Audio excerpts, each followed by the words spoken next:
It is Wednesday evening, and you know what that means. It is episode 119 of The Other Side of the Ball. Welcome. Double A Chris and Corey here with you as today the countdown continues as we count down numbers 40 to 31. Did your guy make the countdown last week? Will your guys make the countdown this week? Find out for the next 90 minutes here on The Other Side of the Ball. Gentlemen, good evening. How are we doing? Not bad, not bad. How about you? Here I be. Yeah, I hear you. I hear you. I'm about the same. I'm. It's going to be a good one tonight, and then got some stuff going on. So as soon as I get off of this podcast, my butt will be getting myself ready to leave for Arizona tomorrow morning, bright and early. Going back to Phoenix, I see. Or should I say, dark and early? Dark and early and cold. Yes. Yeah, it was 25 degrees when I got up to go to the gym this morning. Oh Yay! no! Which I'm sure Corey Hammond is very used to. The 25 degrees in the morning. Well, in it's around 10 Fahrenheit. That would be a negative 4 or 5 Celsius. Um, I don't know. I mean, it's wintertime. It happens. Um, it's not global warming anymore. If you fall into that crowd, it's climate change. And if you ask people in New Orleans who have seen a snowstorm for the first time since the '60s, or the people that thought that this would be a good week to get away from, the Northeast or the, Midwest to go to Florida and are in a snowstorm. Yeah, weather. But in New Jersey, that's just kind of how it goes. In the summer, it's 100. In the winter, it's cold, and you just go outside and live life. But I know in Vegas it's tough to see that thermostat under like 63.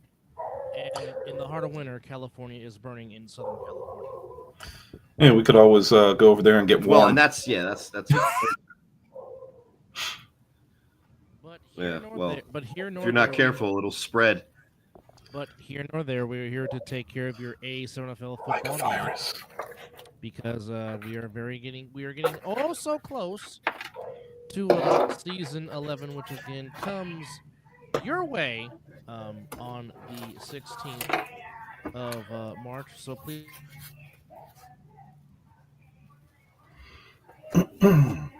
for where date and time and area that you can catch your games and watch all the great action that is no helmet, no pass, all gas. I'll go. Muted yourself there, Dub. Not intentionally.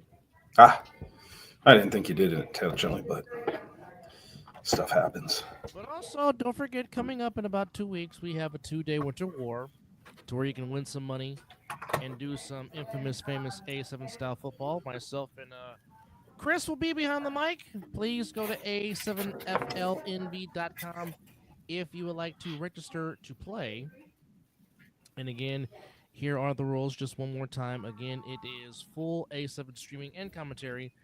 A7 tackle rules with throw off, 2 minute or two 20-minute halves with running clock, 45-second play clock for conversions, 45-second play clock for throw offs, 5-minute halftime with a 2-minute timeout, aka like a 2-minute warning. Quattro Huff at 8 yards. A7 tackle rules, $1,000 team registration, 25 players is the max for a roster. $1,000 starting cash prize, 250 per team added to the cash prize. Of course, if you did register by the 28th of December of 2024, you will qualify for free NV health insurance for 2025, which is muy importante. A7 or equivalent uniforms required, and there are no sticks and chains. It's a first down every 20-yard line. Again, it will take place live at Mater Academy on East Bonanza. And again, as I try to there you see, scan the QR code. And again, go to www.a7flnb.com if you want to register and play. Again, that's February the 1st and the 2nd, Saturday and Sunday. for the 2-day Winter War tournament where you can win some money. And that's the weekend right before Super Bowl. Yeah, So that everybody is- knows. So spend your old Pro Bowl weekend doing something better, watching us on Yeah, on they keep trying to ASNFL.TV. revamp that Pro Bowl nonsense, and then they thought that flag would be smart. I know the flag guys are super into it because they think they're better than the NFL guys at it, but yeah, I think it's better if we just keep tackle football. Watch the A7FL with those guys, not yours truly, because I'm not them truly. Dub, Chris, and maybe Viking, maybe not. We'll see. Maybe Guys. yes, we don't know. But hello, Mizzle. Good evening, and again, happy birthday. Oh, happy birthday! Yeah. And we're gonna serve him up a birthday treat now. Kind of get us started into our Top 50. list. Let's just recap a little bit, guys. As I was trying to, more professionally. I mean, you look at professional is far from what I offer most podcasts. But as professionally as I was trying to be getting these clips so that we could air them without it just being my phone. Let's recap some of the fun from last week just by going over numbers 50 through 41 in our top 50 countdown of the top 50 players of the A7FL in 2024. And to just run through these quick, number 50. Mike Liberty, running back, Snow Tribe. Number 49.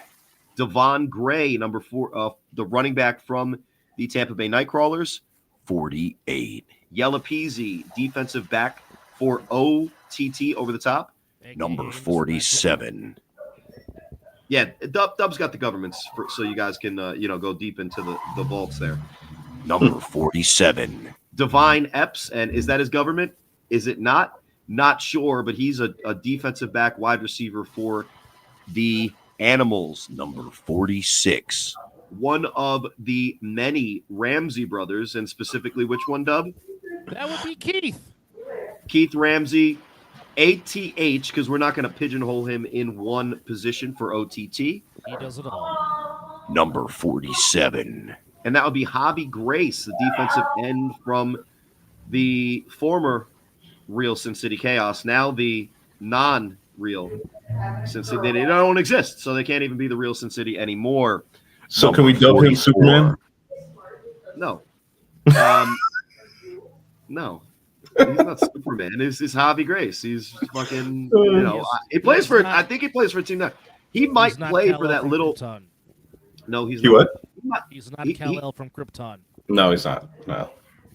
He's not even related to the Elves. He's not even from that prequel show that they were running on the Sci-Fi Channel like about 7 years ago, called Krypton. Number 44. Everybody's favorite honorable mention makes the actual list. James Mitchell, returner, D-back, wide receiver for the Indianapolis Octane. Number 43. Julio Mora, running back, sick with it. That's the name of the team. Don't get nauseated. Number Didn't he just have a 42. birthday? Anyway. Hey, happy birthday to him. It's within 365 days. So we send out There you go. wishes, hope he gets them. There you go.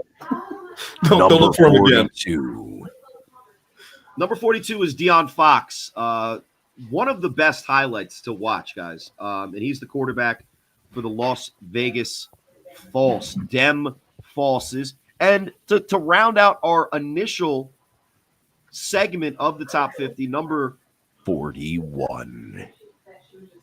Savion Cunningham, wide receiver, returner, silky do-rag wearer in honor of Kareem Moon from the U, from Over the Top. And that is our initial foray into the top 50. Just as a quick, just in and out take from you guys, is there anything you want to add to?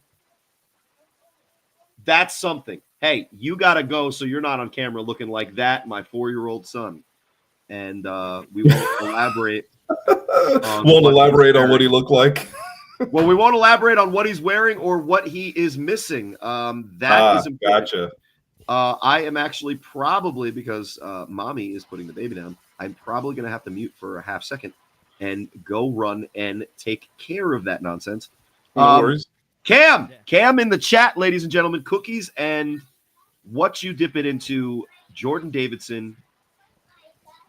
Yes, be in I trouble for will. that. I don't know if you heard what he just said, but We didn't. No. Duty literally calls, guys. I will be right back. But while I am entertaining a 4-year-old's ability to, take care of himself as an independent young man, last takes on the first segment of the top 50, guys. Yeah. Well, all very talented, diverse players, certainly deserving of being honored and considered to be part of this countdown. Many different positions, many different backgrounds, many different talents. But I mean, this is what you have when you put the 50 of the best that the ASMFL has to offer. This is what you get. You get the top 50 of 2024, which just makes it even more exciting to see what 2025 will have in store on March the 16th as season 11 begins. 100%. And the thing about it is, some of these names for some of these players that are on here are some names to watch. We hope so, Jordan. We'll see. Just hang with us. We'll see. Oh, He asked, did you guys get the clips ready for this week's edition? yes. Yeah. Sorry about that for last week. Last week was a banger when it came to us having technical difficulties, to say the least. I know that some have wondered if, some of the stuff that we're able to do. I kind of thought it was StreamYard myself, because it was like going back and forth with all of us at one point in time. And then at the end, Corey was frozen in a kind of a weird picture of his mouth open and just kind of eyes open. It was kind of funny. Wish you guys would have seen it. Yes. So, and this week it seems to be good, and we don't have those problems. So yes, hopefully we can. Hello, What's up, Mr. Jeremiah? Branch. How you doing, man? Okay, no, it was not my Wi-Fi. It's not the Wi-Fi, dadgummit. Hello, Mr. Branch. How are you? I'm tired of explaining what my computer needs. Hopefully that will get fixed this upcoming weekend. I have to be dealing with this. Y'all must be using Dub's Wi-Fi last week. No, and that's the crazy thing. So I can't explain it. Like I said, we did have the troubles, and then over the weekend we did another show. We won't even talk about that.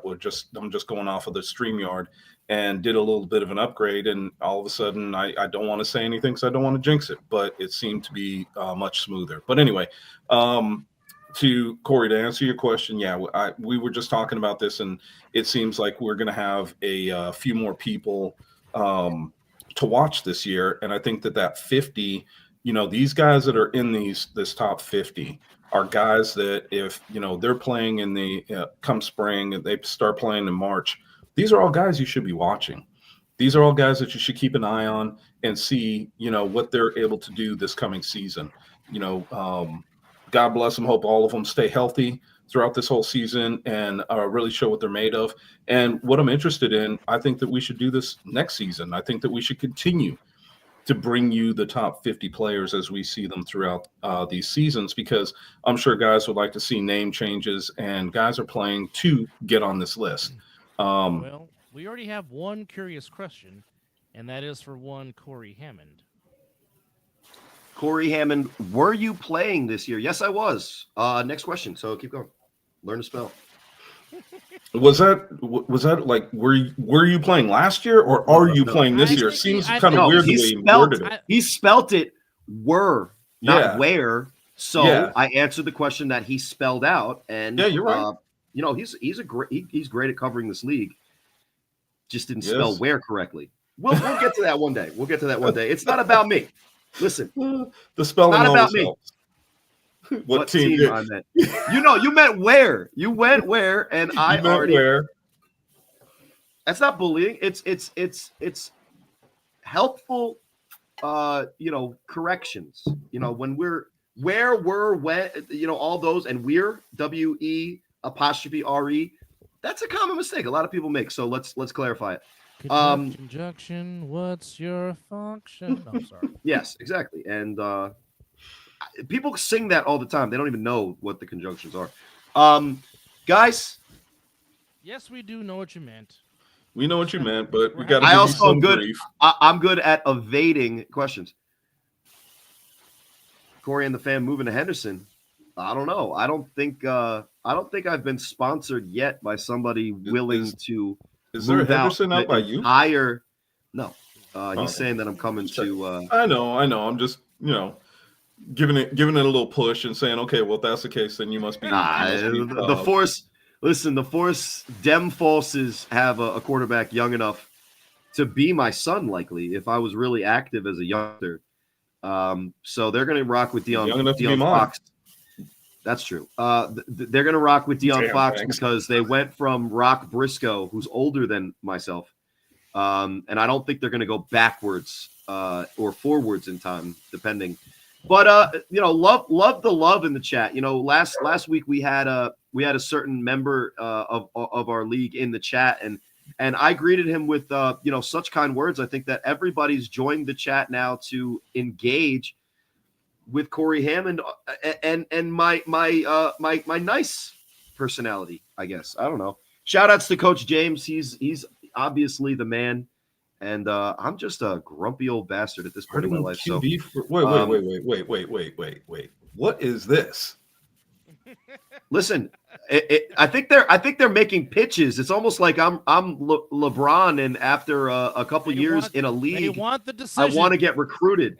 No, keep the conjecture up in the air and keep the joke going. So if you know where I'm playing, especially if it's hilarious, feel free to post that to the chat. And shout out to Jonathan Clark. You got to love very good offensive lineman.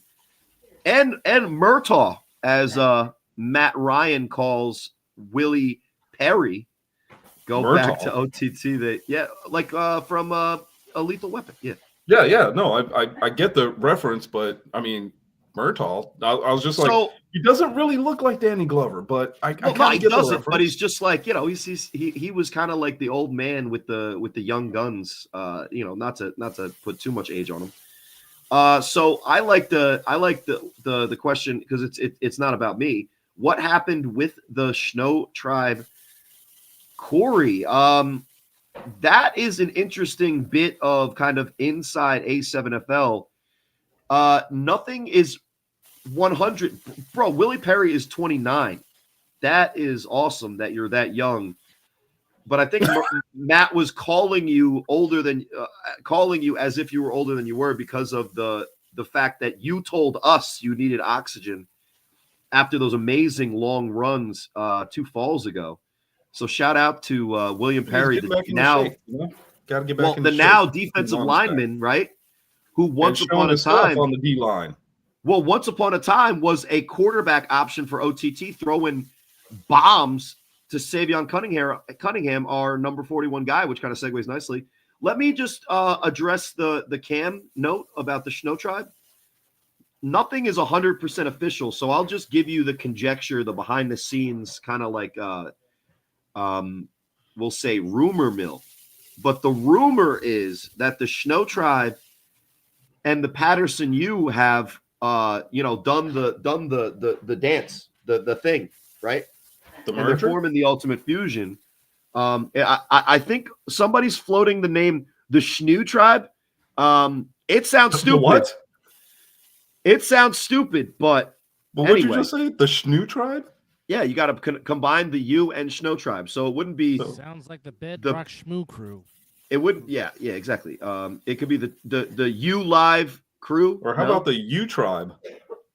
I don't know. It should just be Patterson U and the 3 good players from the Snow Tribe that'll make it. No, I never throw shade at the Snow Tribe players. They actually have good players. It's the management that have once again failed. So to answer your question, Jordan, I don't know 100% exactly how that's going to play out. But what I'm hearing is that the U exists, Snow Tribe doesn't. Snow Tribe is combining with the U, and I just got kicked. Or did you guys get kicked?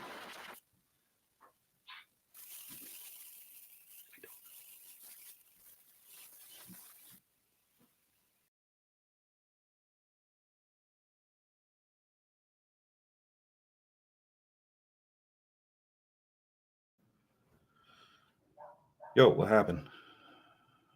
I don't know what happened to Corey, but I have to do something real quick. So, Chris, just carry for a few minutes until I get back. Yeah, I'll carry on and see what happened. I mean, I turned my head for a second because I had to do something myself, and I turn back around. You're gone. Corey's gone. I'm like, okay. So we'll see. And look at that. Oh, here he comes, coming back in. So we'll add him. There you go. Corey, what happened? Was I the one who got froze out, or you guys got froze out and I was fine, and then I just backed out? Because I don't know. I didn't freeze. I just I shut my stuff down real quick so that way I can say something to my wife. I turned back around and you guys were gone. yeah, so you got Dub must have, he's still booted. You must have muted. No. He said he had to do something real quick. Oh, so you guys just both muted and I just dipped out on the show? I thought because I was talking about the Snow Tribe that I don't know, Dion Dawkins himself came into my internet and snatched me out of it. Shout out to Dion Dawkins making his way into the AFC Championship game with the Snow face mask. If you've seen it, it's a snowflake. So that's cute. Is it? I don't know. So long story short, Snow Tribe, I do not believe exists anymore. But let's be honest, the players are going to find a place to play, and there's going to be a lot going on there. So I think there's definitely some background noise, but it's worth it. Oh, that was my dog. My apologies. She's barking at the door. Dogs are allowed. Big cats. So if you got a lion back there, I think that's after the Tiger King, we can't do any of that. But so I missed it. You guys gave your take on the 50-41, right? Yeah. We kind of talked about the players to watch, and the thing about those players to watch is it's kind of diverse, on all these guys. It's not a we kind of we've talked about. It wasn't like we went with just one specific. We kind of kept it open and talked about many different players from many different points of view. So we just thought we hit on it a little bit, talked about it a little bit, but I think it's time to jump into that next tier and start talking about these guys, because it's the list is going to continue. I think is going to continue to get better and better. Yeah. So listen, again, not that anything was bad with the last tier. Don't get me wrong. No, and there are a lot of great players. Honestly, guys like Fox, super talented, and it's just as these players in that 41 to 50 ready to hear. Hear, Hear. We're gonna correct that grammar, my guy. If I got to be as annoying as hell, I'm going to be. But chat, if you have anything to say about any of these guys, let us know as we go. But let's get started. Let's jump right into it, gentlemen. Definitely. I really wanted to be able to do the thing where we professionally bring it up. Not going to happen. Public school education is crazy, especially in Ohio, by the way, right? Why they leave the league, to be honest, Jeremiah, I am not 100% sure on the details. So I don't want to go into the conjecture. The rumor that I was hearing is that Snow Tribe, I think the U is more kind of like eating the Snow Tribe as opposed to like a full merger. But we'll see how that progresses, because there's a lot of questions that need to be answered about it. And if we get a chance to get into the DMs of somebody that knows, I will share that with you guys. Or if I am playing, if I happen to play along with somebody that used to be there and knows the difference, I will report the news. The U lose all their old. Listen, we don't even know. Listen, we don't even know exactly what the U will look like. That will be another layer to the offseason moves. Does the U ride off into the sunset, or can they just not get enough and they come back in the full U glory with some of those guys that are definitely legends in our league, but I have kind of passed that, that peak year, those peak years, those prime years. Speaking of number 40. Great segue, ladies and gentlemen in the chat, because if you want information Let me do it my little weird way, and I'm gonna pull up our number 40 player, and that's Willie Mayweather, gentlemen. There he goes, running back Patterson U. Now, Willie Mayweather is best known in our league for being the main offensive weapon for the 2017, I think it's 2017, pretty sure it's 2017, 2017 A7FL champion in the Union City Chiefs.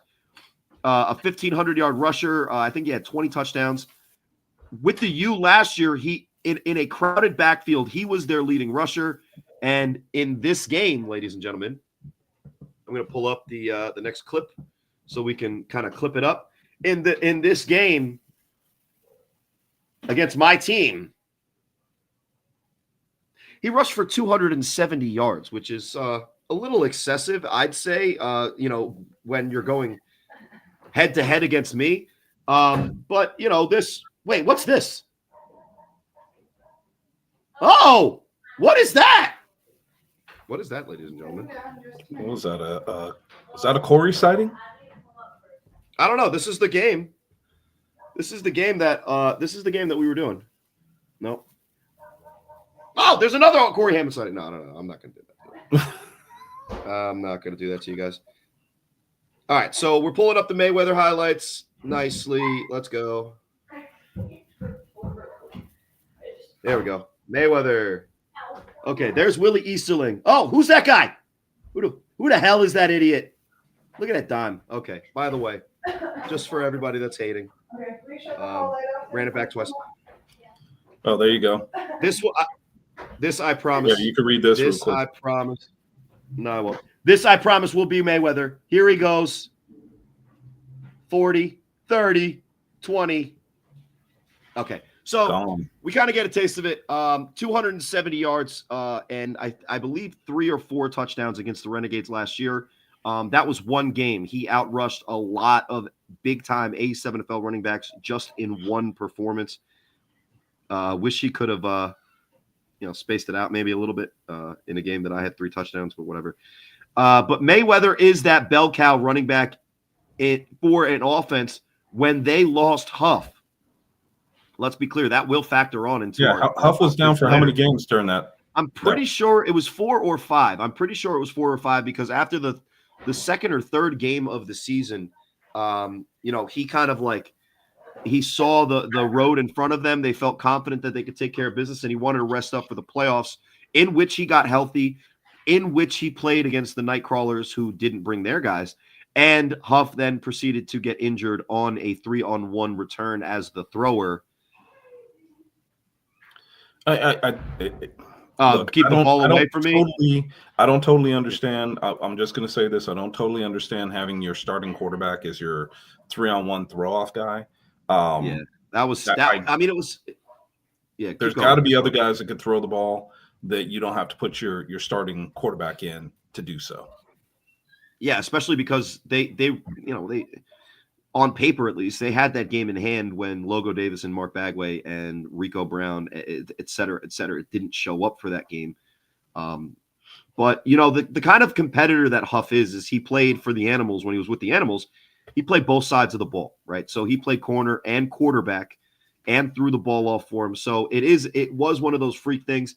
But to talk about his running back, number 40, Willie Mayweather, I think he's deserving to be on this list because one of the U running backs, which their running game carried them, I think needed to be featured. And when you look statistically, and shout outs to Cole Gardella in our stats department, when you look statistically, it was Mayweather that kind of stood out in a crowded backfield with Hard Body, the veteran, Snag Sosa, the spark plug, the firebrand, and a bunch of guys that probably will factor into their future as guys like Sadiq Pitts, Hector, I forget his last name, was a rookie last year, and a couple other guys that were able to make big plays when given the opportunity. It was Mayweather, Willie Easterling, who made the most of those big plays and rounds out the 40 mark with our number 40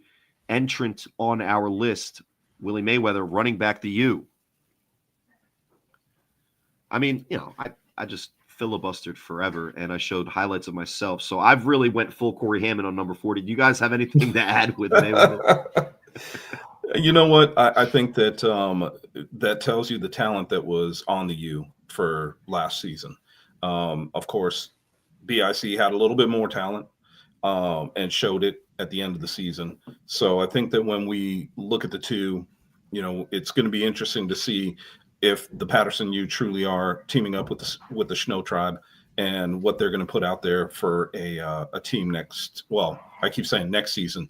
Here we are, just 2 months away in reality. Yeah. So it'll be very interesting to see what they put out there on the field in 2 months, and what we could be seeing from Mayweather and some of the other guys from the Patterson U. Well, this is the frenetic pace off-season stuff is going to start happening. As soon as we're done with this top 50 list in a couple of weeks, watch, that's when it gets absolutely it's going to get crazy. It's going to get crazy. Well, listen, the U I have never beat the U. I've had great games against the U statistically. I've never beat them. So whatever their strategy is that they keep going at me, it's working, especially the last 2 years with Boston and the Renegades. And Mike Liberty would be Mike Liberty would be awesome to see behind the U line. He's made our number 50 entrant. He's made a lot happen with not much blocking, and that would be interesting. It would. But Chris, you compared the top two Jersey teams, not Northeast teams, because that's not including the Watchmen, who I think would be up there, but the Patterson U to the BIC, which segues very nicely into our number 39 entrant. And that is, Dub, I know you like to do the government names. Not even going to go there. This guy just goes by Pac Money. His name is actually Marcellus Pac, but don't tell anybody that I narked on him. Go to the videotape. You guys might remember this play in which that man is fast. He's very fast. Very fast. And I mean, the thing about it is it's one thing that I've always said when I'm watching these guys on the kickoffs, or the throw-offs, is put your foot in the ground and go. That is the epitome. If you watch that, he had one move and was gone. Full speed down the sidelines. And that's what I'm talking about. Yeah. Make your one move and go. Get up the field. And Marcellus Pac, who was a kind of like that do everything guy for the Watchmen 2 years ago when they were known as the rare breed. Mm-hmm. He was the guy who took the famous play to the crib against the Nightcrawlers that put them up in that come from behind victory. That's the speed we're talking about. And when he joined BIC, it's one of those things that I had that little, shit fit that I threw a couple weeks ago, where you're joining a team that's loaded with talent. Like, where are you going to play?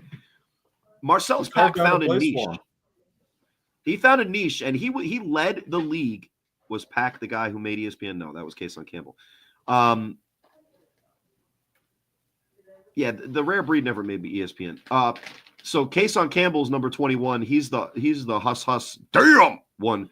That was against shout outs to Jeremiah Branch, poor guy, and shout outs to his son Jace, who has a BIC jersey. And I did that on accident, Jeremiah. I didn't put it together that BIC had just beaten your team when I gave you gave your son my jersey. Yikes, my bad.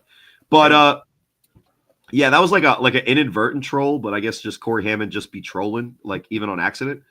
But when Pac joined BIC, it was one of those situations like, how are you going to use him? You have all these guys. He led the league last year in 3-on-1 returns, and he was on the same team as Ashanti Worthy. So Marcellus Pac makes our list at number 39. And he was also kind of a utility player that they used sometimes at running back, sometimes on the quick screens on offense for BIC. But it just goes to show you his impact that he had, I believe it was 8 total touchdowns just on the 3-on-1 returns. Yeah. And the thing about it is when you made the list. when you saw him on the bubble screens too, I mean, he is one of those guys that, again, he uses that play like he does his throw-offs, which is a one move and takes it upfield. He's not dancing around. He's not playing as I like to call it, the breakdance game in the backfield. He's making his one move and he's taking it upfield. Catch him if you can.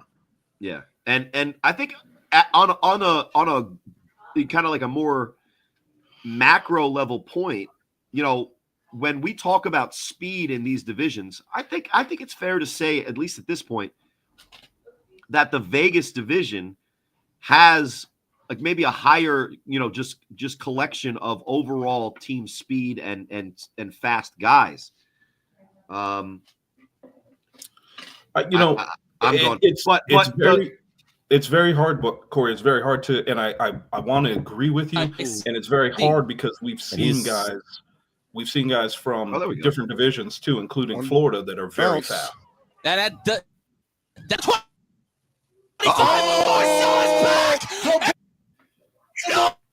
what I'm gonna say. Money with the return. Touch. All right. Well, BIC. When it's not choppy like that, and it's not in pixelated, he is actually really fast. He is. It's amazing that he made it that down the field that fast. But what I was saying is that in general, macro view, I think that just the collective speed of the division, from bottom team to top team in Vegas, you could say that I think there's more of a speed game to the West Coast style. But don't get it twisted. Those guys that have that level of Danye Lyons speed, the Savion Cunningham explosiveness, those guys exist in the Northeast. And one of the main guys that I thought of when we had that pre-championship show, I'm pretty sure it was on the other side of the ball. It might have been the All-Pro Jaffos, but when I was talking with Derek and the guys about the championship, I was reminding them that, if you don't think that there's that type of speed on BIC, you might get surprised. And I think that was one of the moments in which the Insomniacs kind of were like, damn, they actually do have some speed. Because most of the time you look at a team like BIC with Dave Valley, Big Dippy, Courage Mosey, and you think that the physicality is the way that they're really going to attack day in, day out. But when you see Sterry Codrington in person, when you see Pac Money in person, and when you see Ashanti Worthy, juking and slip sliding all over the place, you realize it's like, yeah, it may not be the whole division, but some of those guys on BIC, yep, they've got some speed. And the thing about it is, when you look at it, like you said, from player to player, it's interesting because I think one of the things that I'll just say this, and I'm gonna let it go because we'll move on to number 38. But it's interesting because you saw the changeup right after that Pac Money return, and you saw Zelly get in there, and once he did that, it was a neutralized situation, which was interesting too, because we talk about the speed of Danye Lyons. You talk about some of the speed from some of these other guys, and we forget that Zelly's got some speed to him too, and he's not afraid to lower a shoulder into you. So it's interesting, the dynamic that happens. That's all I was going to say, was that when you have speed against speed, it is so interesting to watch, because guys have to kind of change their game when they know that somebody's on the field just as fast as they are. And it goes to kind of the coaching decisions and the scheme and the way that the Insomniacs approach, executing game plans. Yep. When they figured out something wasn't working, they made the adjustment. And I think that's where the Insomniacs were better that day. Even though there was a lot that BIC did very well, what the Insomniacs did better than BIC, in my opinion, is made the adjustments that made the difference in the end. Would agree. So that's our number 39 player of the top 50, which brings us number 38. And if you've listened to Games of the Week that I call, this player is one of my favorite players. That kind of goes. Jason Sisson is super fast. And Cam's learned that the spelling mistakes are an issue. Now, if you mess up a name, if you mess up a name, and I'm pretty sure it'sCisson. If you mess up a name, we're not gonna really hold you to that. But you did do the were instead of where, and the other one was Here a little instead bit of bad. here. Oh, here, yeah. And those are common mistakes. That was more Jordan using it to teach the rest of the audience so that they could learn as well. There you go. Number 38.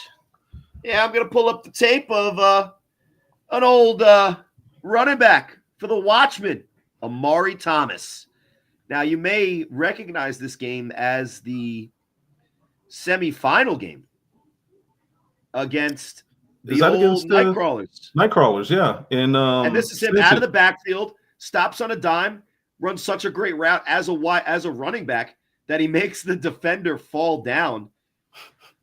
And that was one of the highlights. Now, if you watch that game, there's a lot of those non-highlight 6-yard runs that he gets. But, just to try to give you a little flavor of what's going on. Here he is again, out of the backfield. Buck steps up and finds Amari again. Gone. And still had to fight in there to get it. But he had himself a day. And then this is just an effort play. We're going to get that flippy. Up. Hold on. This is just an effort play. You look at the score. This is a big play. Stopped. Fights his way in for the touchdown. And the nice part about this clip, guys, when I clipped it, you'll get a playback replay. Shout outs to Columbus, Ohio for hosting all these games. That was interesting. He's good at all three things. That's for sure, Jordan Davidson. Your A7FL. And here's the better angle of it. No running back is getting much yards in this except for some of the guys in front of him like RTC. But you see he fights his way in there. And then the last, you guys could talk over it. I'm just going to try to pull up. He's an elusive runner. He's an elusive runner, but he's also he's got some power to him, which isn't something you see all the time. Usually guys are either a power back or they're elusive. He's got a little bit of both. He's got a little wiggle to him, and he's got a little power that he could utilize when he needs to. Watching him play in that game, too, because I was actually standing on the sidelines, and I'm sure if they showed a wide shot, you probably see me. But nonetheless, it was interesting to watch him play and watch that game because you saw as you were saying, Corey, you don't have the overall speed where you've got a big group of guys with speed on certain teams, but you got guys that can move, and he's one of them. He's one of those guys that once he gets in top gear, he's very hard to catch. Well, and you look at what Jordan Davidson said. He's good at all three things, running, pass blocking, and receiving. He's definitely OG's security blanket. And even when it's not a pass play, he's the security blanket because the way that they started that game, guys, was 3 straight runs to Amari Thomas against the Nightcrawlers to kind of settle in. Yep. And also, thanks to Jonathan Clark, it was in Cincy. The real Sin City, Cincinnati. Wrong. Sin with a C. Yeah, whatever. No one's saying it's the real, right? Like Bible sin. So wait a minute. Did you say Columbus? I said Columbus. I thought it was in Columbus, but it wasn't. Because I said it was in Cincinnati. We're watching the game. I could have sworn you said Cincy right behind me. Anyway. And Jordan has another joke if it ever pops up. But yeah, so Amari Thomas. What, this one? Amari Thomas, quintessential running back in the A7FL. And he is our number 38 entrant in our list.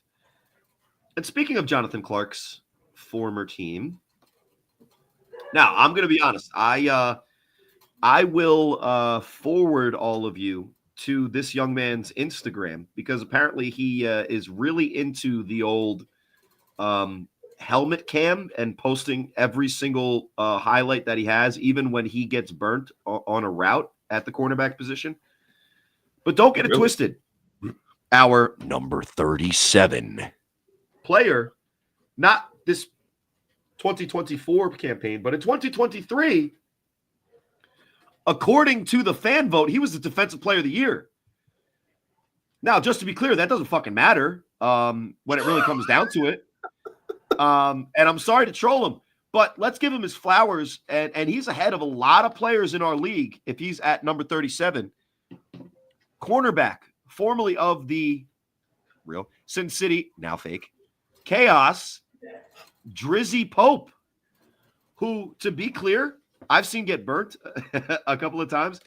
In that same weekend, we were just watching Amari Thomas play. So I didn't want to find the highlights Of those. of him that I remembered him being a part of the play. But I will say this about him. When you watch a Chaos game, a lot of times he's not even in the camera screen because quarterbacks don't even want to try throwing to his side. And again, whenever we talk about Drizzy Pope, we always bring up the Bishop Sycamore thing, which is a thing that, again, Google. Jonathan Clark was very instrumental the last time we brought it up in when we were doing the defensive back list, Yeah. kind of he was elaborating right in there. on that. Yep. But, for a top 50 in a league where every team has around 30 guys, there's 20 something or so teams. So we're talking about like 600 players. For you to be number 37 in all of the list, whether I throw shade about the popularity thing or not, Drizzy Pope is one hell of a player, makes a difference for his team, and is our Number 37. player in the top 50 Now- of 20. Before we go on to 36, Yes. this is the one I questioned you about. Well, And I'm we went government, right? We went government versus what he's known as. And Okay. to be clear, so not to ruin who our Number 36. guy is, but No, as we mentioned no. his name, there is a legacy Maryland player who actually he played for BIC this year, but a legacy Maryland player that goes by just Bone, right? Really? And so Bone, Queso Harris is his Facebook name. I don't know his government. I always try to get into the McNulty when talking about the Baltimore guys and narc these guys out. But Bone was known playing for the Cobras when A7FL was still in its infancy. And this was a 300-pound guy at wide receiver doing backflips after catching fade and head topping people. So he made a name for himself. in the Seriously? league. 300 pounds? Yeah, he's big, man. One day I'll show you. Ryan DePaul could pull up his highlights right away, and he's one of those guys. He's almost like a Taysom Hill, but he's a Taysom Mountain because he's enormous. Yeah, I was gonna say, if he's but 300 he pounds, plays. he's a lot bigger than a hill. But he's played almost every position in the A7FL. I think except for corner, although he probably could. But that's not who our player is here. Bone made a name for himself, and then kind of when our Number 36. player kind of came onto the league and he kind of had like a name that kind of got confused with it. Let's be honest, for some of the people in our booth, not me, because I can tell the difference because these guys have both personally tackled me for loss on a pass play, which is called a sack. Wow. Okay, we're back. Okay. Yeah. I can tell the difference between the two. And when you see the highlight, this guy does not look anything like Bone. But our Number 36. player, defensive end for the Baltimore Watchmen, having one of his best seasons in a really long career. This guy normally was playing for teams like the Buzz and different itinerations of the kind of second or third Maryland team. Calvin Lambeck, which is what Chris knew him as. Yes. And I listed his name as Cal Bone. Threw me. Yeah, let's watch him. And that's Huff. Uh-oh. There he goes. Damn, got some wheels too. Man, I'm screwing this all up, guys. I'm sorry.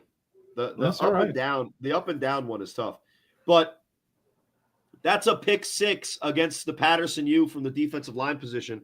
And just to kind of since we're going real, this would make Matt Ryan really pissed off if he saw this. Just to give you another moment of him making plays. Cal Bone, led his team, a stacked Baltimore Watchman team, in sacks, had the pick six against the U, one of the big-time players, and kind of stood out when you look at that really crowded, defensive roster based on the names that they have. You go up and down that roster, there's guys like Freight Train, Wolverine, the guys that by the nickname. There's a ton of them on the Watchmen because as much as we give shit to the Insomniacs, they're a Baltimore super team, period. Sorry, guys, you are. Calvin Lamback stood out as one of, if not the best defensive lineman on that roster. And for a guy that's been in this league for a really long time, he had a breakout season because for the first time, I think in a long time, he was not the guy on the defensive line in which you walked to the line of scrimmage and said, yeah, that guy can't beat us. Let's make sure we either double or triple team him or have a tight end stay a block or a running back's going to chip him. Because when the focus was not solely on him, he was able to kind of perform a little bit more freely. And that's why he is our Number 36. entrant in the A7FL Top 50.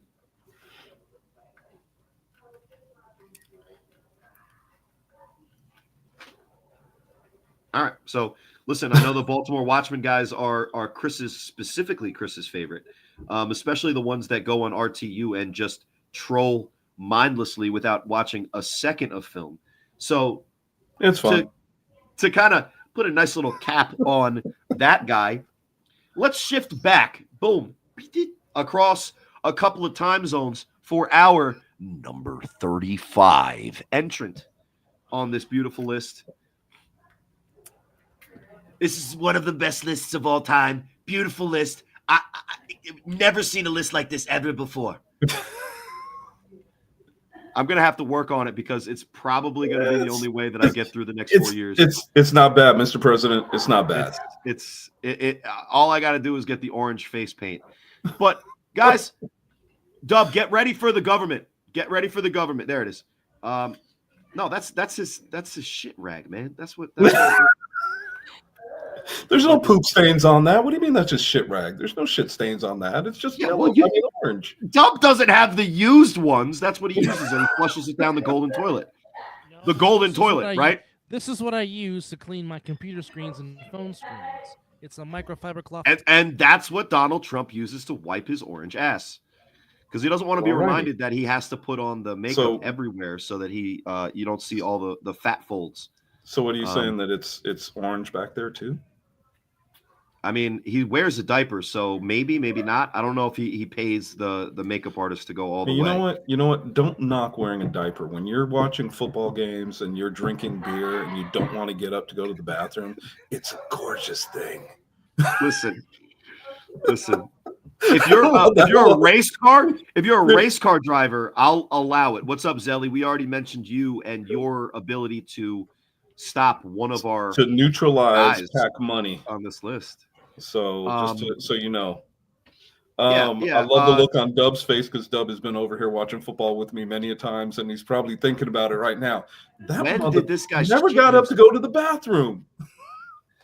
Now you know why. I don't know. Just 3-syllable words at this point. Don't make the president say. That's sad to say that he is the president again. Don't make the president say he apparently shits himself on the set of The Apprentice. He apparently shits himself when he has to say 3-syllable words. It's really difficult for a man with dementia. Number 35. Dub, get ready for the government. Get ready for. Well, I'm you still said, not. Joe Biden. Joe Biden was just evil. I am still not going to try to pronounce that man's last name, so we'll just. Okay. Well, let's just say Oos because there's no reason to hide it. Big Wes. Big Wesley. Yes. Yeah, All right. Big So Wesley. you want video evidence? Here's video evidence. All right. So everybody's going to be watching RTC on that highlight. Yes. Watch number 17 in red and black. But let's watch him go third level. That's on a cornerback. Yeah. That's And big. Could you please get out the club, Kels Gallimore? Yes. Dude, where did he stop? Did he take him all the way to the bench? Yes. Yeah, he sat him down. He Yes. said, listen, Listen, He you said you need. He said you are need not a some, run stopper You for sure. need And then some water. You need some water. I'm gonna take you to the water bucket. I'm gonna take you to the water bucket. You need some water. and let's just you watch. know. Let's just watch how easily he takes care of business in the run game. You see the footwork on this play. I know this isn't a highlight, but this is good offensive line play. You see how he subtly shifts his hips to open up the hole for RTC. Yep. Listen, when we're looking at offensive line highlights, it's hard to pinpoint the ones when it's not Dave Valley who sends dudes into orbit. But Oos is one of those guys that he just is a tactician. And I love showing the going second level because even when he's not stationary, he's effectively making the play down the field. And when it's just as simple, there's a guy in front of you, you need a block. He has so many boring plays in front of him because as an offensive lineman, if there's nothing exciting happening, you're probably doing your job. Right. The way in which Oos blocks, I say this all the time, and this is no shade. If you didn't know the names of the players on the Insomniacs and you watched certain film, because there's pluses and minuses, there's hits and misses on certain plays. If you watch certain plays in film, you could come away thinking that Oos is the superior lineman to even the great Kenny Mack. Now, I don't know if that's 100% the truth because if you watch all of the games as closely as you guys do and a lot of our fans do, you'll see the difference at times. But there's definitely not a drop-off when we're talking about our Number 35. player in the top 50. Would agree with you there. The Big Oos. The big thing about watching the two of them, and the thing about it is, Corey, when you have a chance to watch the two of them in when they're playing together and when they start to pick apart a defense, just watch the way they play because they even stunts, little things, they hand things off very well. And the thing about it is, like you said, you sometimes you look at him at Big Oos and you're like, dude, he's damn. And then you go back and you watch it again and you're like, oh, okay, well, I let me watch out for a third time because I just watched two guys go down. And then you watch it for a third time and you're like, well, wait a minute, all three guys went down. And that's how they got to where they were. But the thing about it is, that offensive line works very well together as a unit. And when you see Kenny Mack and you see Oos get together for their blocks, dude, there's, we talk about Dave Valley as an individual, but I could talk about Oos and Kenny Mack together and just say, you know what, that's the Great Wall. That's Good a lot luck. of beef. That's a lot of beef. That's a whole lot of beef. Whole lot of beef. And some of the Hawaiian nicest barbecue guys you'll at meet. that point. What's that? I said Hawaiian barbecue at that point. Dude, Now- you ain't kidding. Well, Now, but the one thing we forgot to talk about though is again what makes an offensive lineman so great? Their footwork. Yes. And Big West is very, very tactical when it comes to his footwork. And a lot of times when he's mauling, it looks like he's very light on his feet. And that's the same with Dave Valiant, and that's the same with Big King. Chat? I mean, if you have a You lineman guys, that you is guys very- tell me how it's going because last time I just dipped out. Chat. What's that? Oh, you're doing fine, man. Hold Anyway. on. Let me just do this because he's reading the chat. So I'm just telling Okay. him you're good. Good. Okay. Great. Now, yeah. So I hope everybody got Dub's point. I didn't. Did you freeze for a minute?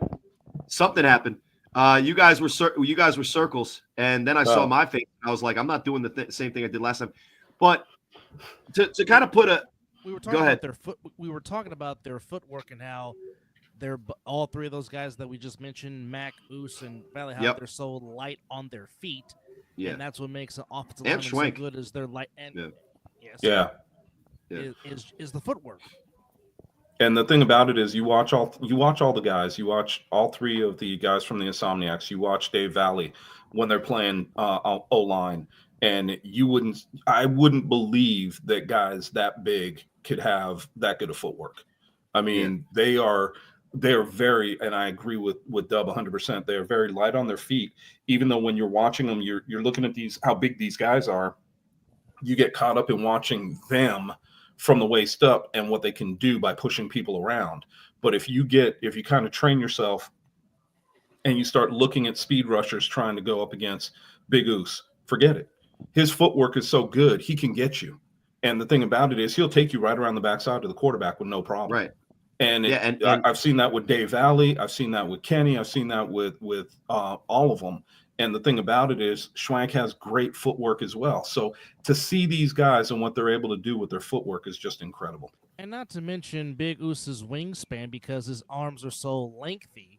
Oh my gosh! And once he gets a hold of you, it's over. It's over. Ladies and gentlemen, joining us, stage left.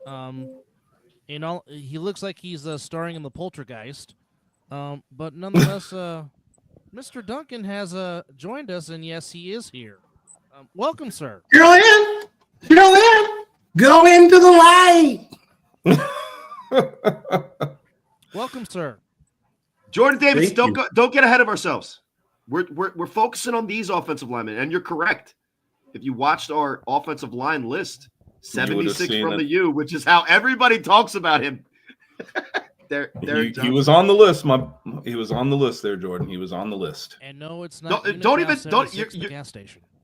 Exactly, and you're also flying past a member of the chat, Jonathan Clark. Listen, Jonathan Clark, this was for you. Circles again. Yep. We went heavy into the nerdy coming out of hibernation, huh, Derek? Hibernation or just busy behind the scenes? He's being a dad. Let him be. Yeah, made dinner, just cleaned up the house. Baby's getting a bath right now, so I told the wife I was getting on for the last 30 minutes. Boom. There you go. So we just and fitting because Number 35. was an Insomniac. Hey, guess what? Number 34. Is also trying to set you up there, Corey. Hold up. Let's see. Let's watch them. All right. Yeah, that's kind of a crappy highlight. Number 35. Chris. Oh man, we lost Derek. It's Chris Cunningham, right? Yes. He'll be back. I had no idea how good this guy was until watching him live in the championship game against guys that it's easy for me to look at guys in the Northeast division that I played against. And then when I see a team like the Insomniacs play against those guys, I can really gauge, just on the eye test, how good these guys are. I was told about Chris Cunningham. And a lot of times when you judge a guy just by, like the book, you judge the book by its cover. When you judge a guy based on what he looks like, Chris Cunningham doesn't look athletic enough to catch up to guys like Sterry Codrington. Let me tell you something. In that championship game, he played one hell of a defensive end. And across the field from guys like RTC and AJ McQuaig, there was no drop-off from our Number 34. And that's player in the top 25. And that's the thing right there, because what Chris did was he definitely helped take the place when Chris McWilliams, hurt himself in the fall brawl season. And he basically came in and basically was the complement to AJ. And AJ was still drawing double teams, leaving Chris Cunningham room to feast. And definitely in the title game, him and D-Rock Shuford basically became that tandem that kind of made Sterry kind of worry in the pocket per se, and kind of took Sterry off of his game in the second half in that championship game.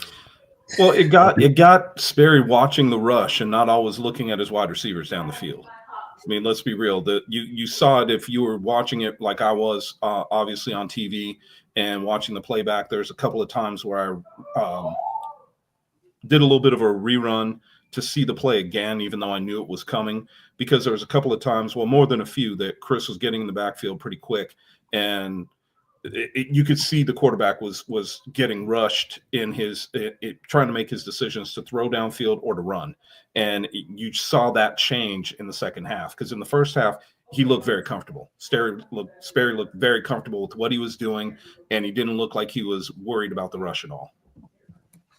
And you see on the Vegas on Vegas crime that I just showed you, because the running back on that play where you see Chris Cunningham actively being blocked by a very good offensive lineman in Big Dippy for the BIC. He's diving, making one of the more athletic defensive plays I saw in that game. Now, there's a lot of them, but that was up there on Trey Robinson. Number I 34. don't think we can't call Trey Robinson Vegas anymore. That ship is Nope. He Whatever. moved. I mean, listen, you guys claim him when he was doing good for BIC, and then when he lost, you guys don't claim it. No, I'm sure. No, You guys- I'm when not he would saying make- he's going when to he be would out there make- for more than one season now. I mean, he's no longer part of the Vegas division. That's true. Well, I mean, listen, he kind of helped build the Vegas division. Let's be honest, but he also Oh, helped build. He helped build the league when he was in PA. Let me just say, if not, He's for Trey he's the Robinson- artist formerly known as a Vegas player. He's the artist formerly known as a Vegas player. No longer. Yeah, man. Look, I got to give Trey his props. He did a lot for us when he was here, but then immediately shit on us when he left. So it's all good. Listen. Don't take him by his Although- word. Take him by his actions. Although one thing we forgot to Yeah, mention do about not Chris take him by his Cunningham- word. One thing we forgot to mention about Chris Cunningham is he can also play tight end when they let him. He's also a very elusive tight end that can catch. It's just they don't let it happen very often, but he can play on the other side of the ball offensively. Hey, No pun intended. Yeah, he Or Listen, pun intended, listen, depending he- on how you want to look at it. always intended. Say not intended. Pun not intended. It's intended. It's intended. This is Chris Cunningham. This is what I'll say, right? He made us melaninless guys look very good a lot of the time. So shout outs to my melaninless brother from another mother. But also a balling very out, balling, just straight up proving me wrong based on the eye test. I looked at a tall white guy. I was like, that guy's not going to keep up. Definitely did. Number 34. Chris Cunningham, and you also a impressed very the humble hell human out of me, my guy. You impressed very, the hell out of me. Very humble human being. As humble as can be. look, You guys got to just to- stop giving people credit for being good people. There's a lot of good Yeah. people in our league. Let's talk about. No, I'm just joking. You're allowed to. Wait, you want to talk about the bad ones? No, we don't have to talk about their character. These are high. All of these guys that we talk about are high character guys. You got to be careful when you say character, though. If there's a dude and he's a piece of shit, let's just call him out. Be like, yeah, by the way, great player, piece. No, I'm sure. Imagine. Yeah, Oh, great Corey player, Hammond. piece of shit Corey dude. Hammond does not deserve to be on this list. Also, a big piece of fucking turd. Guard. Chris Cunningham, they're giving you your flowers. he steals Shout out candy to from Dan. children. Just that brown Yeah. spot that you got to get Every rid of. every Halloween, I fucking steal candy from children. Every Halloween. Those are your own children, though. That's different. I'm saving their teeth from rot. I'm a superhero by stealing their. I steal and I save. Shout out to Dave Chappelle. I'm not going to say the actual quote. That'll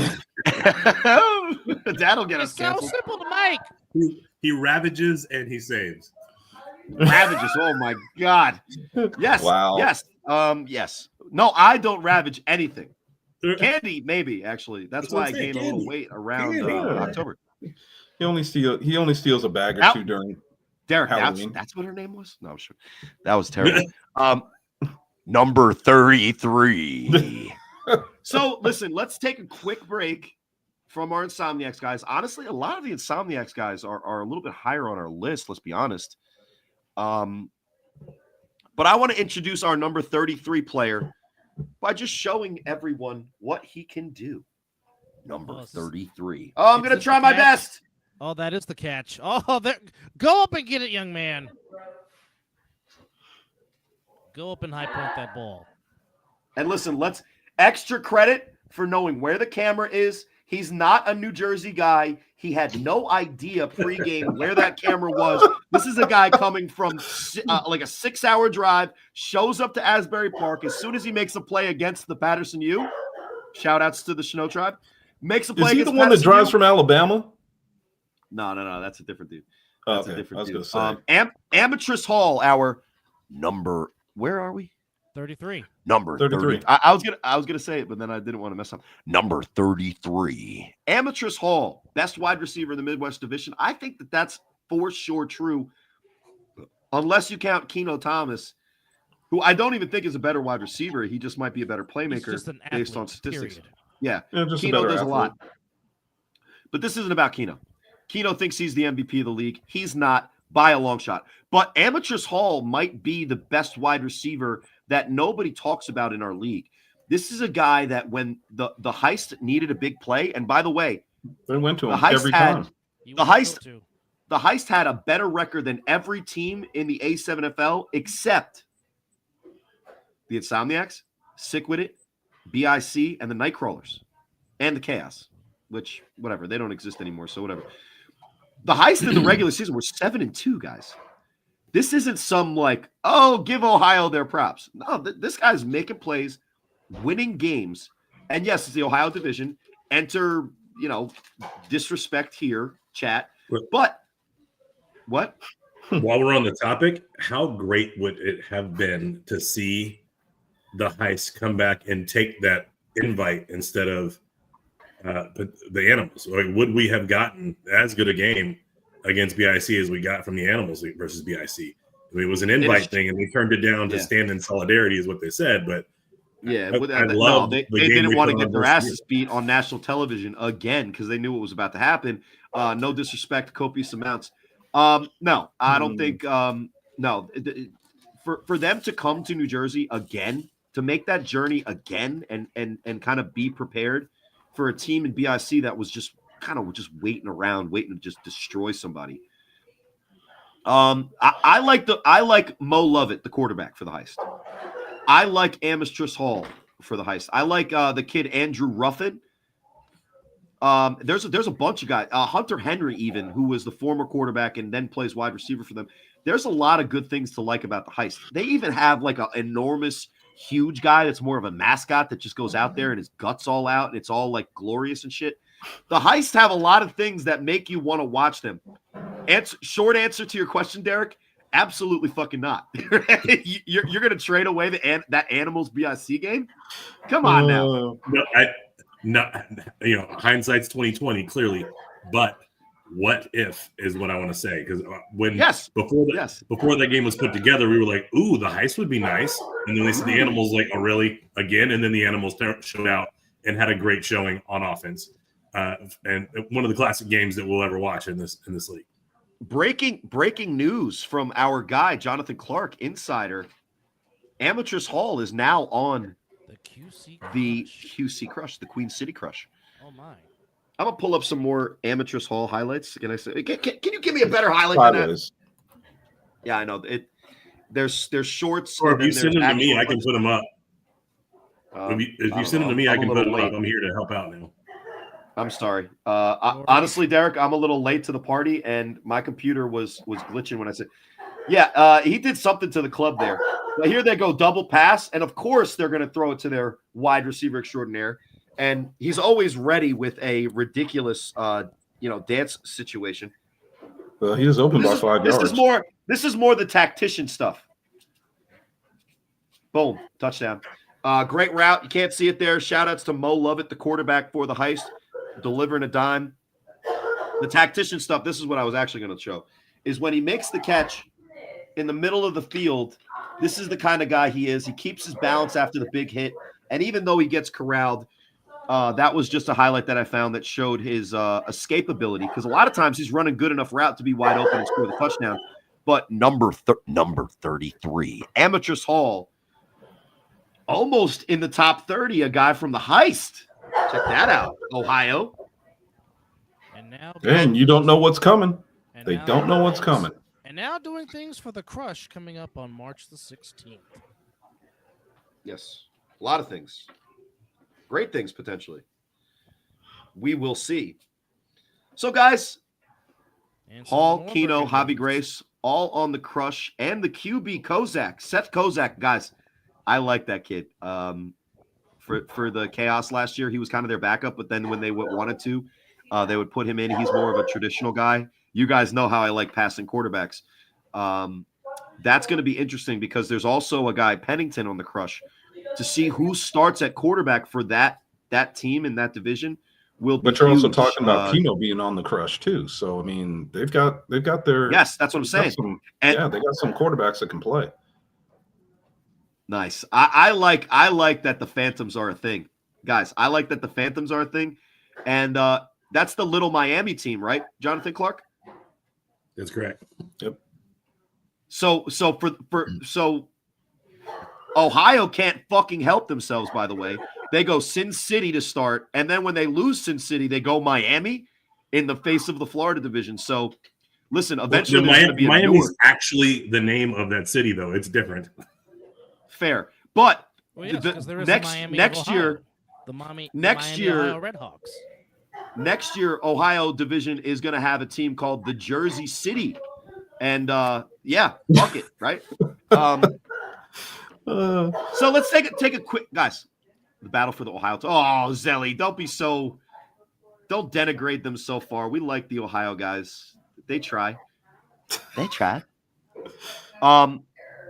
Bro, Jonathan Clark is a baller, by the way, and not just because he's in our chat. I've always said that he's a good offensive lineman. I've even talked shit to him on Facebook to his face, and I'm like, "You're good, but shut the fuck up." Number 32. All right, there's only one way. Listen, there's only one way to do this, guys. Number 32. You guys know who that is? Lord D'Artagnan.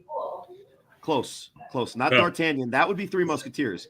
This is Lord Kenyon Uzue. Oh, Lord D'Artagnan. Okay. Close. The sound Hashira. Flashy is his catchphrase, and that's why I thought you were going to put on a bonnet. I should. Yeah. Corey was supposed to wear a silky do-rag against the U one week, and I thought that would be appropriation. There you go, Dub. Yeah, but Charlie Batch over there at least has half a reason to do that. I have zero. Dub, you got to do that and speak with a list, dog. Let's get it. Well, I can only speak like the American dream, dust the roads, and live in color in public, baby. If you will, live here on the other side of the ball, on the mothership on the other side of the ball network, and we're just gonna get fucking like a monkey here on this countdown. All right, we need to have woke Dub appear more frequently. No, not Zorro. That is One Piece. Woke Dub. Yeah, but Hey, that, so Dub, can you before throw they on the turned it highlight? into a catchphrase. Well, I'm waiting Nice. for Corey to give the actual name for our number 32. Tierra Edwards, Lavish T, the sound Hashira. Touchdown breathing. Third form. 3-on-1 return. Oh, Lavish is a boss. Yeah, you definitely have. You are Go ahead. everything I want to be, sir. Yes, indeed. Now, what I love is that you have some of the offensive highlights of him making plays other than the 3-on-1 return. The reason that, there's a guy on Pack Money on this list way down and Lavish is way, in my opinion, is way above him, is that Tierra Edwards, Lavish T, has proven, shout out to Matt Ryan, by the way. Ain't I woke Dub is what he said? That's funny. I see he is everything he wants to be. Absolutely. Listen, Tierra Edwards coming off of a major knee injury to be as productive as he is or was last year and get back to that form that we kind of came to know him as in the fall for the Pit Bosses in the inaugural fall for the Vegas division. This was their Swiss Army knife weapon when they needed him most. Now, Darren Palmer for Sick With It is their go-to guy. Jeremy Geary is likely their most important offensive player. But Tierra Edwards is that X factor that when you need a big play, guess what, Insomniacs? He's going to take this one to the crib on you, even though you know it because it's a Bonnet gang. Bonnet gang. That's my wife that's coughing. She has allergies. Relax. Nice. Daniel Oakley, chill. We got it covered. Zelly, who doesn't like a good Dusty Rhodes impression? Cam, that is above my pay grade. Yeah, I mean that the logistics of it just don't make sense. Plus, Cam, those are two play-by-play guys. They would just step all over each other. Not that we don't step all over Matt Ryan. Me and Big Rob, we're constantly stepping. Yeah, Tierra Edwards is flashy. And the Demon Slayer reference that I make, the character that I'm the shirt that I'm wearing with the character on it, he just says flashy all the time. He has silvery white hair. He's got diamonds and it's whatever, right? That's Zelly why is going in. Zelly all right. being Well, very listen, passionate right now. we already talked about how Zelly takes care of business on the 3-on-1 coverage team. But guess what? Tierre Edwards also finds other ways in which he can make the play. Like, I love this play. This is just a heads-up play. He gets knocked down on that play. And it's still the safety valve as a running back for Jeremy Geary. Shout-outs to Geary for having the presence of mind to do that play. But when you have a guy like Tierre Edwards, his instant offense, you see how they use him, which is the great way – True, Corey, true. The great way that he's used as a mismatch, he starts in the backfield a lot of times, which means who's supposed to cover him? A linebacker. I don't know very many linebackers, including Jeremy Revis, who's one of the better ones in this league, and he proved that Jeremy all last Revis year. gets juked on this play and then comes back to make the tackle. Well, I mean, listen, he's very upset after that one. He is Dark Kent for a reason. That's right. That's all my The Lavish fact plays. is- But the fact is, yeah, those are the same ones that I had. The fact is that Lavish, when he's coming out of the backfield, is the mismatch that Mark Gray and Sickwit are hoping for. And when you talk about impact in this league, I don't know if there are too many more players that at full strength can do the types of things that Tierre Edwards can, unless you're talking about guys that are in the top 10 on this list, right? He's in my book, he's in the same kind of category as guys like Ashanti Worthy, Logo Davis, Mark Bagway. And that's because the explosive nature in which he plays the game. Now, the fact that he kind of has a hybrid position and he's on the same team as Julio Mora and Darren Palmer means that he's kind of the utility knife to their, sledgehammer and go-to guy. But when it comes down to it, if you're looking for a play to be made, there's not a lot of guys that you could find in – shout out to Darren Palmer – in our league that are better to make that big play when you need it than Lavish T, Tierre Edwards, the touchdown Hashira, Lord Tenyon Uzue. Let's kind of throw something in this mix too, because I mean, I want to be real with this, and you're 100% right on everything you just said, Corey, and I do mean that 100%. The thing that I noticed that a lot of people talk about when they're looking at Lavish and what he does as a return guy, you're 100% right again, where they don't always take into consideration what he's able to do on the offensive side of the ball, which is why he got a higher ranking than Pac Money did in this ranking. The bigger part about it is how well Darren Palmer and him play off each other. And that's something that needs to be said too, because when they're on the same side of the field, you can guarantee one of them's getting the ball and one of them's going to be wide open. Yeah, so we've feasting. Seen that happen on more than one occasion. Sorry, Dub, go ahead. No, I was just saying somebody's going to be feasting. I was just piggybacking on what you just said. Somebody will feast. Exactly. And even when you look at the that play that he had against the Insomniacs for the touchdown, it was basically him staying into block, then releasing, and who was over on that side? Darren Palmer taking the defense with him. So they know how to play. They know how to play. One of the things that I did not clip.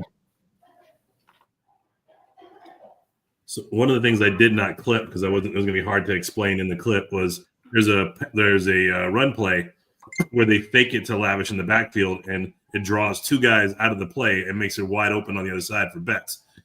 So not only is he active in the run game, but as a decoy, he draws a lot of attention and opens a lot of things up for Sick. And he's a burner, man.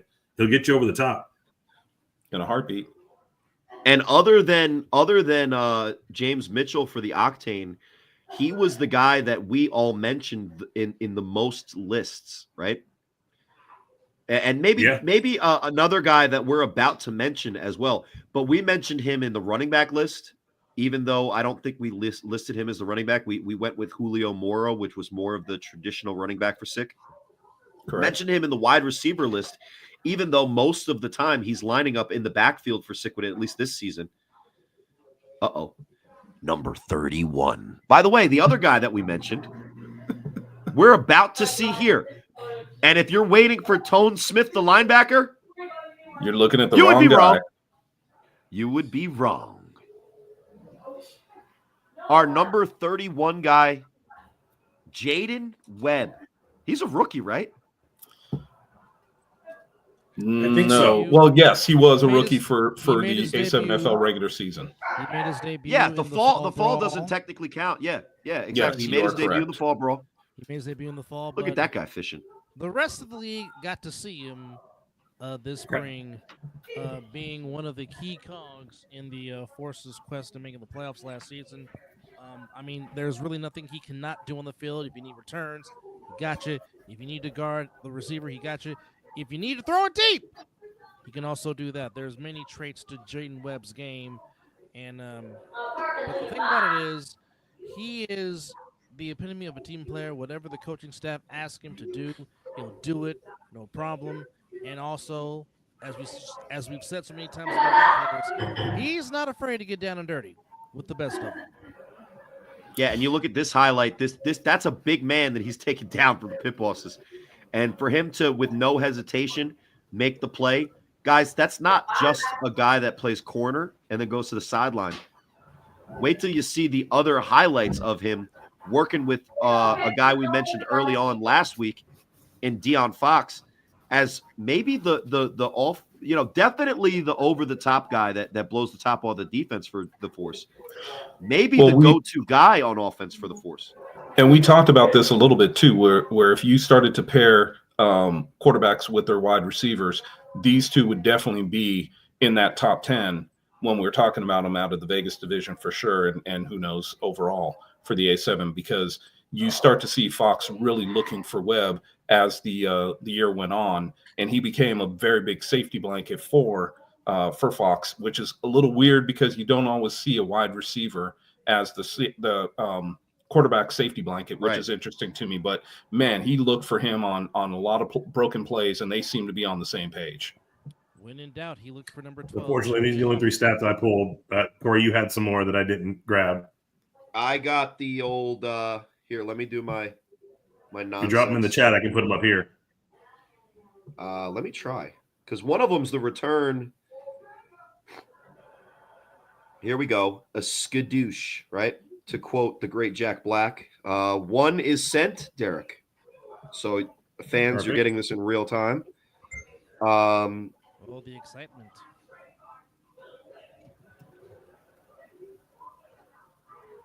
Wait, I just saw that one. That's a factual statement there, Mr. Davidson. Well, they do have who's the other guy that they have? The other guy that goes deep for them. They have Lockett. That would be number 8. Lockett. Yeah, Lockett's a good player. And you see here's the other aspect of his game where he's doing the 3-on-1s. Oh man, I got 3 of the same highlight. Last week we also had the De'Aaron Fox touchdown pass against the Insomniacs in the same game. Yes. He had the fade in the back left corner of the end zone. Listen, Jaden Webb, he's the kind of guy you're looking for when you're filling out a roster. This guy would be welcome on, I think, every single roster in the league, including the stacked ones, because it's similar to Pack Money, but this guy's playing defense as well. He's returning, playing defense, playing wide receiver at a high level. Now, we just mentioned with Tierre Edwards that we mentioned Tierre in a couple of the lists. Well, Jaden Webb came up when we were talking about D-backs, returners, and wide receivers. Probably the highest guy on all of those lists, potentially. And to round out our 40. I would say the only other guy that would be rated above him for all 3 would be Danye Lyons. Yes, I would agree. I'm trying to think, is there any other guy that does all 3? Quani Morgan was playing defense, but not at the level that Danye and Webb do, in my opinion. Quani isn't a bad way, but he doesn't do returns. I mean, he could. He probably Could. could if he tried. Yeah, so could Logo. Yeah, logo. But the thing is if they don't do it, then they're not on the list. Sorry. Right. So Danye, Yes, sir. Danye obviously, whenever we can give him props for what he's able to do, it's interesting. Danye is a natural wide receiver. Epps and the Animals very good at this level, Jordan. But I think it's a great reason to bring him up. But there was a reason he was a little bit further down on the list. When just to give you a specific example, Epps is more of a corner. And look at some of the scores. Look at some of the scores that the Animals gave up. Maybe they needed him in more at corner, and also he was in our 50-41 list last week. So Divine Epps in the conversation, not here. So let's give Jaden Webb his flowers. Our number 31 player in And, the top. I'm going to give 15. Jordan Davidson some props real quick because he brought it up. If the Force did have another wide receiver, so Webb could only play the DB position, it would be a game changer. Or if they had a DB of his ilk, so that allowed him to just play receiver, it'd be a game changer for them as well. They're missing one additional burner or cover guy on that team for them to be in the upper echelon of Vegas. Yeah, and I'm interested to see what the Force is able to do We'll have it for. more. Go ahead, Corey. Well, that's what I was going to say. The Force for me, skill positions, they're pretty much set. They have a really good linebacker too. If they get a Lugo like Sick did, that could be transformative. If they can own the trenches the way that Coach Mack wants to, the way that they did in the inaugural season of the Vegas division when they won the division. Moncrief was one of their running backs. Correct me if I'm wrong, right? Correct. That is correct. And that kid Rainey was also kind of like their more change of pace running back, right? If Yeah, they he was could also get those, he was a badass middle linebacker, free safety as well. But he did. I don't think he played last season. so He missed a lot of time last season, I'll say. For me, if the Force were able to figure out how to be able to control the line of scrimmage on offense, that would give Deion Fox the ability to do more of the play action and kind of get involved in the running game on design quarterback runs where he's safe and he's not just kind of like out there like, on a limb. Not that guys like Jeremiah Branch can't block for him. Shout outs to my guy and his son Jace, my guy. If they were able to get like a Chris Cunningham type of player and an Oos type of player to kind of mention guys we've already mentioned on their list, the Force have the talent at the skill positions, in my opinion, that they could compete with a lot of these teams. They're probably the closest to championship ready as all of those teams on the outside looking in. So, for instance, if you look at teams like, I don't know, the Patterson U, which we'll see what they are. Or you look at teams like the QC Crush, who are going to be like the Chaos Plus, or the other Ohio teams.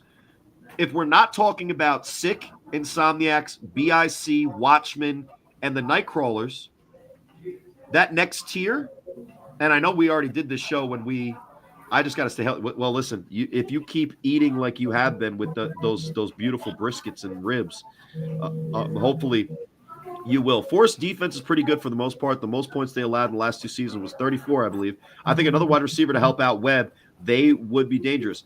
And I think that's a good take. Jordan knows his football. He knows his A7FL, and apparently he's decent at basketball as well. We're going to continue to talk shit for him about his highlights in the A7FL until he has better ones.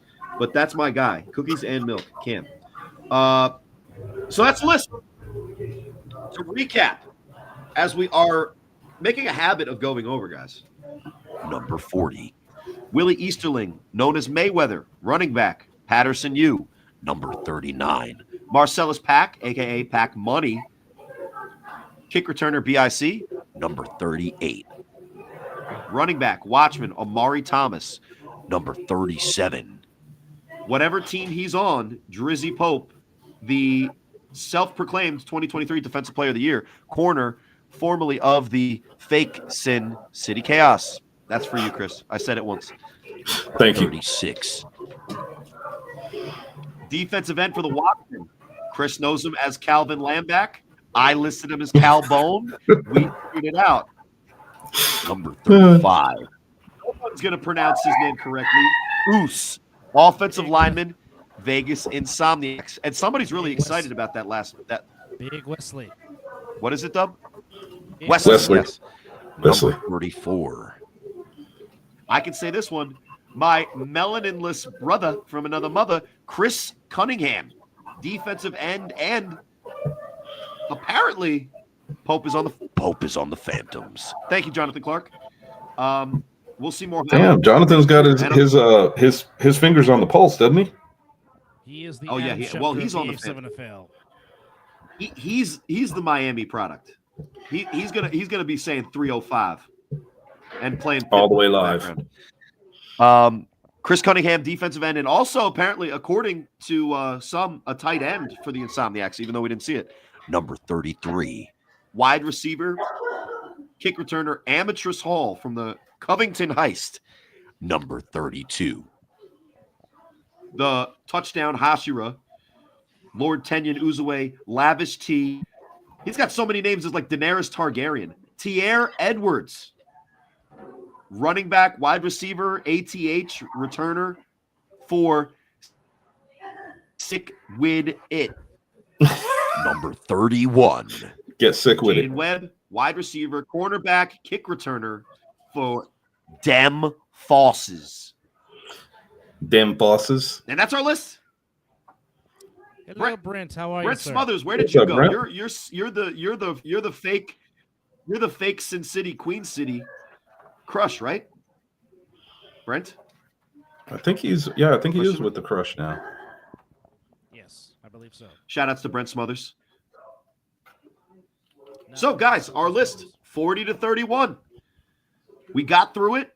I held my phone up ridiculously. Derek came in at the last minute to look professional. Any thoughts on our second grouping of the top 50? Yep, Queen City Crush. The real Queen City.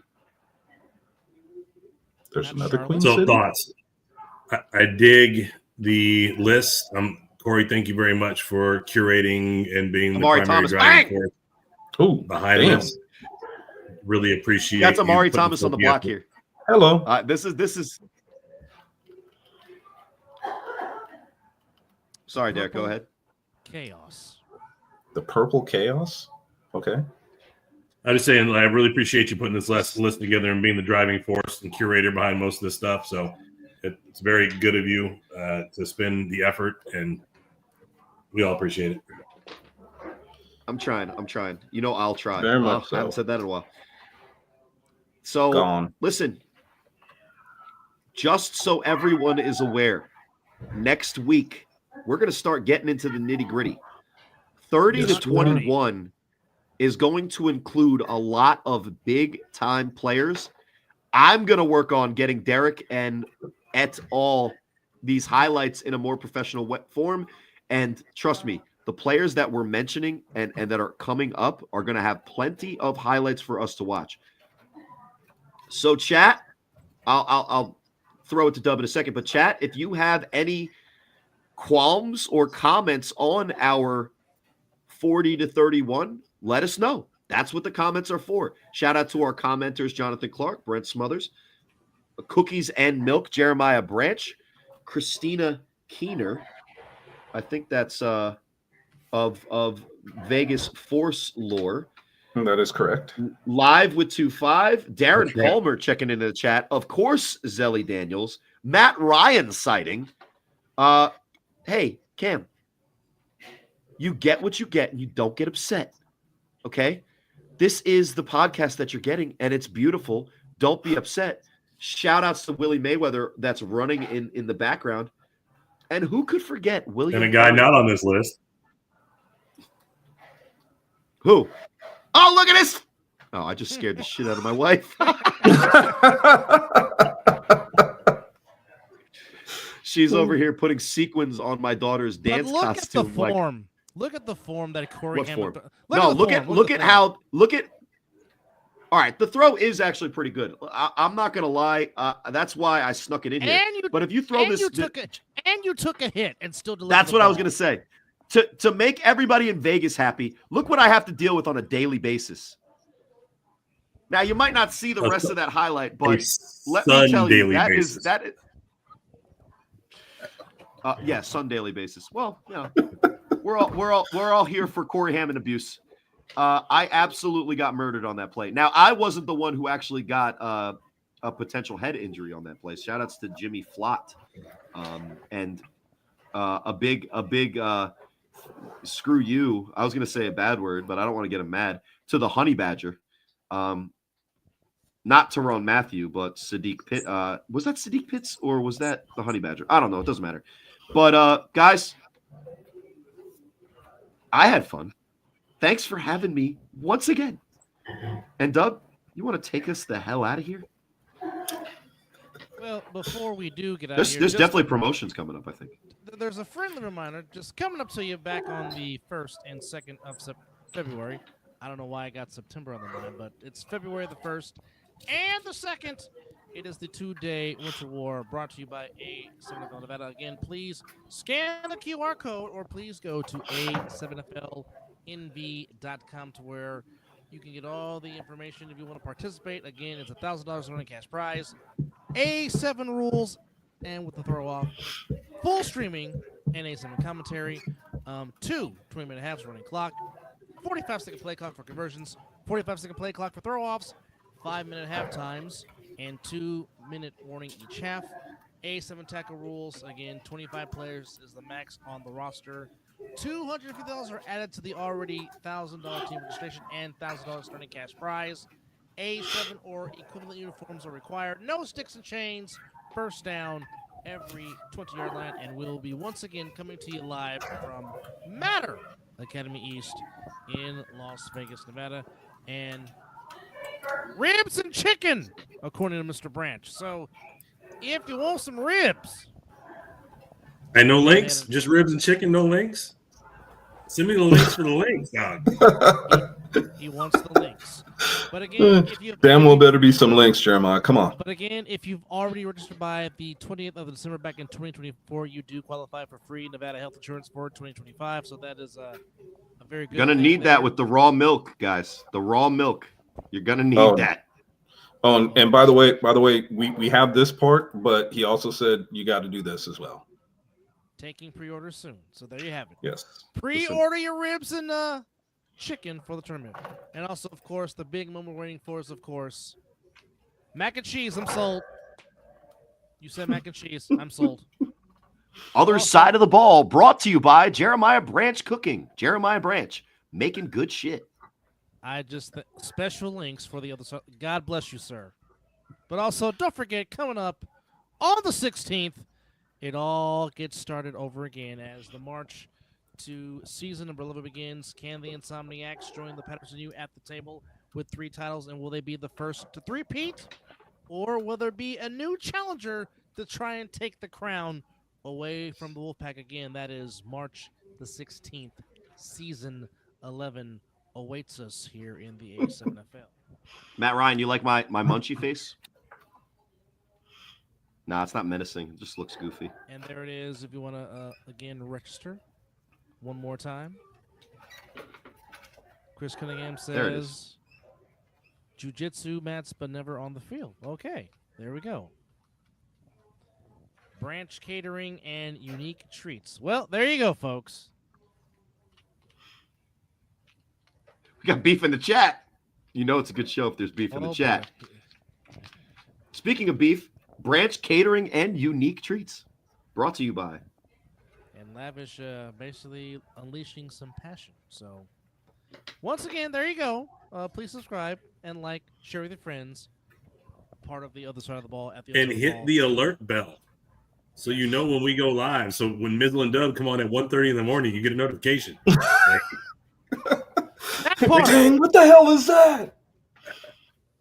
Or I mean, you can turn your notifications off if you want to sleep through it. But if you're up with nothing to do and you know a Mizzle and Dub are up there doing their thing, you want to listen in, turn on that notification bell.